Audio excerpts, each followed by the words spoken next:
Hello everybody, this is CallowayIsWeird, and I'm going to be doing the fifth tutorial of the Nutscript coding guide. So pretty much, this episode we're going to be delving deeper into the actual coding aspect, such as functions and hooks. Very different. You can see what the difference between server-side and client-side is. And yeah, so first of all, what I'm going to do is I'm going to open up our first wikis. So pretty much these wikis are going to be very important.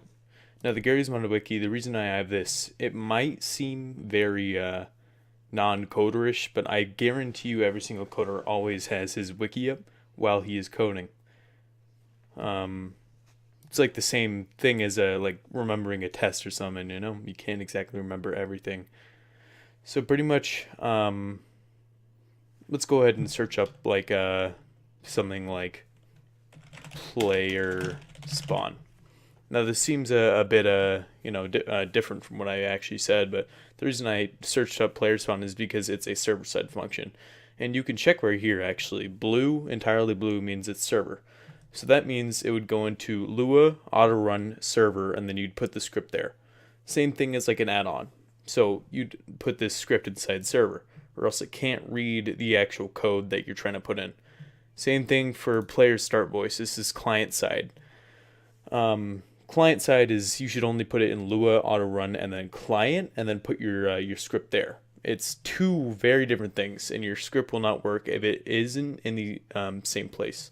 Now there's shared, which means it's server side and client side. This is for scripts that usually have a lot of stuff in them. Player step down time. This is client side and server side. It usually has this client side or this orange and blue crossed over right here. I do recommend having this wiki up at all times while you're coding. It's super important to have this up. Now the other thing to do is go on the Nutscript wiki. I usually prefer this wiki much more. I also have the other wiki, the Mirahi's wiki, but I really don't use this one that much, as I think it's outdated. I'm pretty sure they're updating it though. But so far, I just use this one. Don't know why, but it just works for me. It could just be preferential, so don't take it from me. I do recommend you go on different wikis and see what works out for you. But so far, this episode I'm going to be going over the rest of what I just told you, the functions and then hooks. So let's go ahead and go into the schema that you have. So usually your schema consists of HL2RP or anything other than that. Recently the newest Nutscript 1.2 beta just came out, and it's messed with the plugins a lot. And by a lot I mean a lot. Like if a plugin is incorrect, then it completely messes up spawning or any function it hooks onto. Now let's go into your schema, and then let's go and talk about the plugins. So plugins are the same thing as add-ons, except renamed and for your schema. Now what I mean by that is that when you create a new plugin, actually the difference, oh that's an accident, the difference between this is there's two different types of scripts. There's a regular script that just involves like maybe taxes or something, like timer.simple. It could be like taxes.lua. That is incorrect. It has to be a .lua, but this pretty much just makes a simple script. It can have like the regular plugin name, stuff like that. So like timer.simple 5 function, and then yada yada. Pretty easy, not gonna lie. But that should be it. And then the second type of plugin is a more advanced plugin. Now by this I mean maybe you want to create like an entity plugin on where you press E on an entity, then it pops up a certain thing, and that's SH plugin, Derma, stuff like that. Very advanced. This is if you want to overhaul the F1 character menu. I'll go into that in a later character creation tutorial. But here is plugin. So whenever there's folders, you always want to put sh_plugin instead of whatever you want, or else it will not read your script whatsoever. So let's go and do that. And then you always want to follow the base format, such as plugin.name. Yada yada, plugin author, and then if you don't put this in, it won't recognize your script in the server. I think this is entirely optional. I'm not really sure. You should probably dig into it yourself. But you always want to have this. I always do it. It's really good to identify your scripts first in the author so you get credit for your work. But yeah, that should be good. Now, by this, usually you wouldn't put every single script into a folder. And by this, what I mean, you usually only put advanced scripts into your folder, such as scripts that usually hook onto items or entities. And by that, I mean schema, items, and then let's say I want to add a new item via the plugin. Go into plugin, go into my test, and then create the same directory. Oh, that's spelled completely wrong. I want to create the same directory as the actual schema, and this pretty much is the same thing that Gary's Mod does with its directories. Hooks on to the Lua auto run. In this case, it hooks onto the plugins. Now, items, and then let's say I want to create a bleach item, then I hook onto it. So, like, you know, you can contact this. You could put the item functions.drink. I will go deeper into this for the items. I actually really like item.function.use. But let's go ahead and go back. So let's pretty much gone over the both plugin types. So let's go ahead and create a simple plugin type. So let's go ahead and create a welcome message. So when the server or when they load into the server, it notifies them. So by this, let's go ahead and type in the start. So welcome message. By the way, if to see if where all the plugins are installed, you go into F1 help and then plugins, and then it should give you an entire list. This is how you know that your plugin is being used on your server. So plugin.author Callaway, and it doesn't matter the arrangement of the plugin dot whatever, as long as it's there. So plugin.disk, a welcome message for the server. That should be good. So pretty much there's two types of things to do a script. A function pretty much overrides it. Overrides the actual function that you're trying to hook onto. This is bad for especially the newest version of Nutscript. It completely stops that function. So it's good to use hooks in most cases of simple scripts of Nutscript. Functions are good for what's it called? Just maybe, like I said, character creation or anything other like that. If you want to completely override it. So functions, and then for functions, usually for plugins, if you're going to implement them on plugins, not saying you should or should not. You do usually want to put plugin equals, and then this is where the wiki comes in handy. Let's say char, and then oh yeah, this is also where this comes in handy. So like or oh wait, no, this one, load. Or yeah, spawn. So it usually works for it. Plugins are both server-sided and client-sided, so there's no need to specify that, which is good. One thing that's good about Nutscript plugins, so you could do Nutscript, and I'd put player spawn. And then since this is client-sided, pretty sure player spawn. Here we go. Okay, I'm not sure, but I do usually use clients for this. So client, and then ID, and then usually you'd put your actual thing. I usually like to put client for this because it notifies the client and not the server. You can change this however much you want. You can notify the server via notify. I don't do that. I would not recommend doing that. But pretty much there's a difference between function and actual stuff like that. Now, pretty much after you've done that, pretty much you can go to the Nutscript wiki, which I would usually recommend. You can do player load. This is why I put player load. Or yeah, I'm not sure it's actually on here. So you get a nut. This is usually where everything is, but I usually go to characters. So let's say character. Nope, this is not it. Server might be there. Yeah, here we go. These are the booleans and everything where they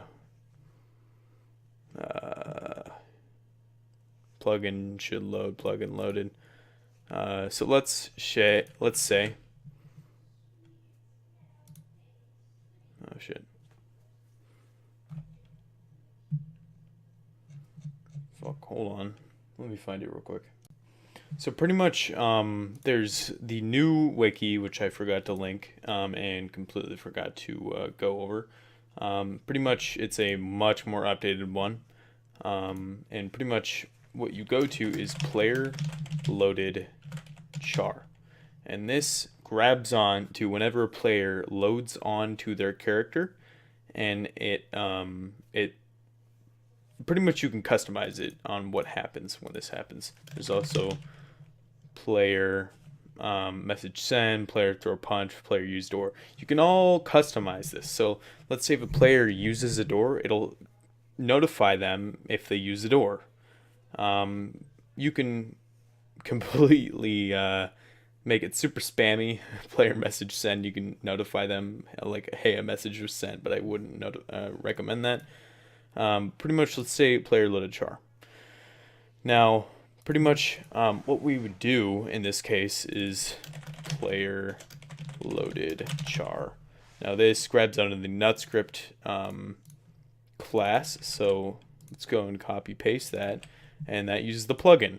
And then if you want to completely override that, you do client notify welcome to our server. And pretty much what this does, you want to end that.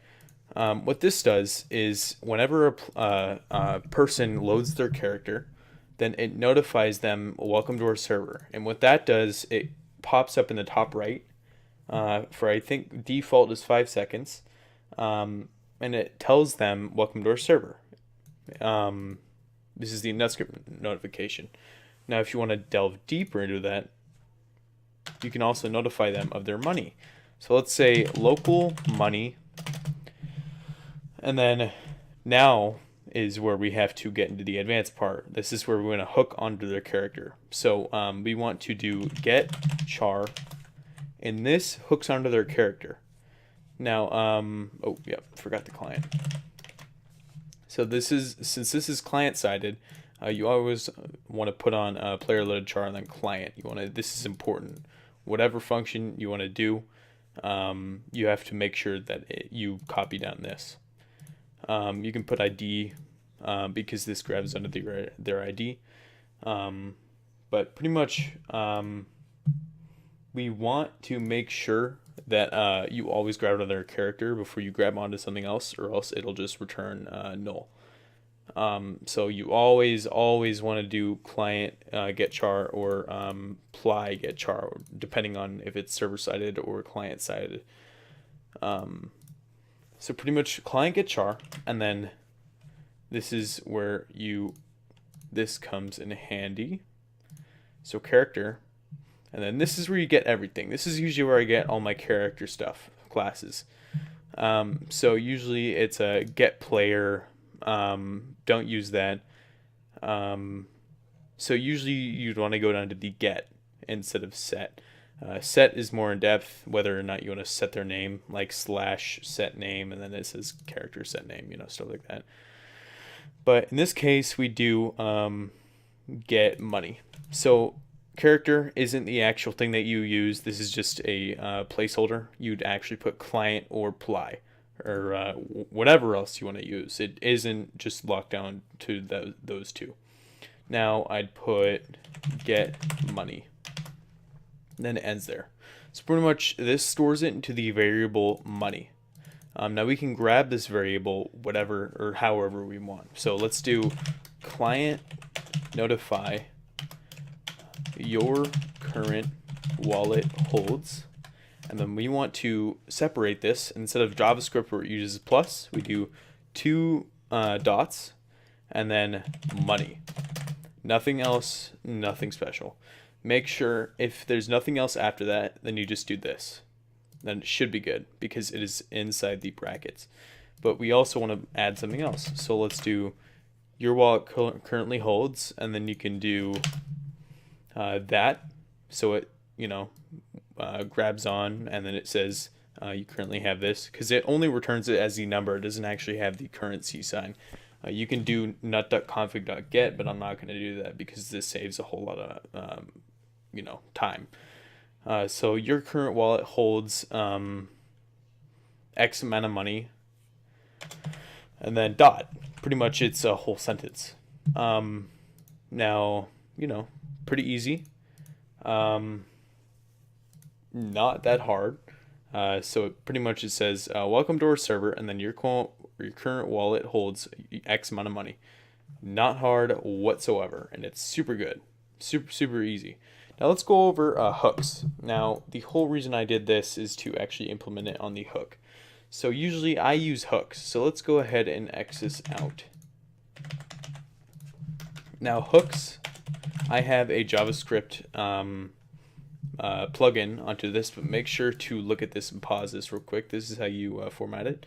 So you do event name, so player loaded char, and this hooks onto the Nutscript. And then let's say welcome message. You can name this whatever you want. You can name this Callaway. You can name this Germany. You can name this Russia. I'm sure you get the point. But I'm going to name this welcome message. Now pretty much you put the exact same code in here, and it hooks on to player loaded char. It doesn't override it. It hooks onto it. Hence the name hook.